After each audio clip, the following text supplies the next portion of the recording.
بسم اللہ الرحمن الرحیم ان الحمد للہ والصلاة والسلام علی رسول اللہ اللہم صلی علی محمد النبی الامی وعلی آلہ وسلم تسلیما قال رسول اللہ صلی اللہ علیہ وسلم لا يرحم اللہ من لا يرحم الناس۔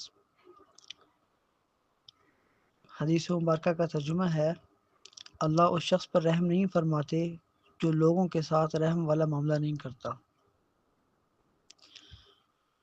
انتہائی سادہ اور آسان مفہوم ہے حدیث مبارکہ کا کہ اللہ تبارک و تعالی نے اپنی رحمت کو بندے کے مخلوق کے ساتھ رحم کے ساتھ معلق کر دیا،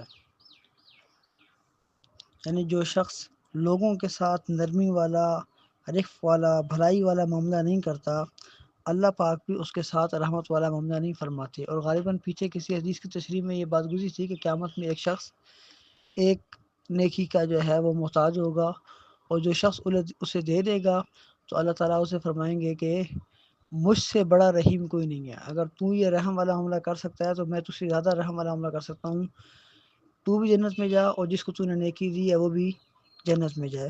تو اللہ تبارک و تعالیٰ کے متعلق اور فارسی میں ایک مقولہ ہے، رحمت الہی بہانہ می جوید۔ رحمت الہی بہت زیادہ مال یا بہت زیادہ مال کی کثرت یہ چیزیں نہیں دیکھتی، رحمت الہی تو صرف مغفرت کا بہانہ تلاش کرتی ہے۔ کسی طرح کوئی بندہ ایسا کام کرے کہ اللہ پاک اس سے درگزر کر جائے اور اس کو مغفرت والا معاملہ فرما دے۔ تو یہاں حدیث مبارکہ میں کیا فرمایا، جو شخص رحم والا معاملہ کرتا ہے اللہ اس کے ساتھ رحم والا معاملہ فرماتے ہیں۔ تو ہمیں چاہیے کہ لوگوں کے ساتھ نرمی والا، رفق والا معاملہ، اور وہ جو حدیث پیچھے بھی گزری ہے، من یحرم الرفق یحرم الخیر کلہ، جو شخص نرمی سے محروم کر دیا گیا وہ ہر قسم کی بھلائی سے محروم کر دیا گیا۔ اللہ پاک مجھے بھی اور آپ کو بھی حدیث مبارکہ پہ عمل کرنے کی توفیق عطا فرمائے۔ اللہم صلی علی محمد النبی الامی وعلی آلہ وسلم تسلیما۔